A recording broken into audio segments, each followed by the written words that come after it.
আগামীকাল 5ই জুন পবিত্র গঙ্গা দশহরা বা গঙ্গা উৎসব পালিত হবে। এই দিনে দেবী গঙ্গা পৃথিবীতে অবতরণ করেছিলেন, তাই এই দিনটি গঙ্গা পুজো বা দশহরা হিসাবে পালন করা হয়। যেহেতু জ্যৈষ্ঠ মাসের শুক্ল দশমীতে এই গঙ্গা মর্তে অবতরণ করেছিলেন, তাই সেদিন গঙ্গা স্নান করলে দশবিধ পাপ হতে মুক্ত হওয়া যায় বলে বিশ্বাস করা হয়।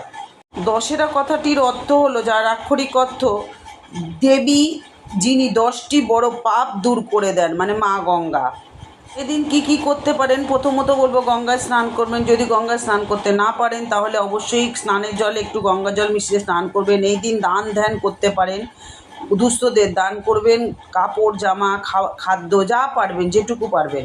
এদিন আপনার বাড়ির মন্দিরে একটি প্রদীপ জ্বালান, মা গঙ্গার পুজো এবং আরতি করুন, শিবকে গঙ্গা জলে অভিষেক করান, বিষ্ণু পূজা করুন, বিষ্ণু সহস্রনাম পাঠ করুন। এদিন আবার বটুক ভৈরবেরও জন্মদিন, তাই ভোলেনাথকে খুব সুন্দর করে পুজো করুন, মা গঙ্গার পুজো করুন। জয় মা গঙ্গা। সকলকে ভালো রেখো, পবিত্র করো, সুস্থ রেখো।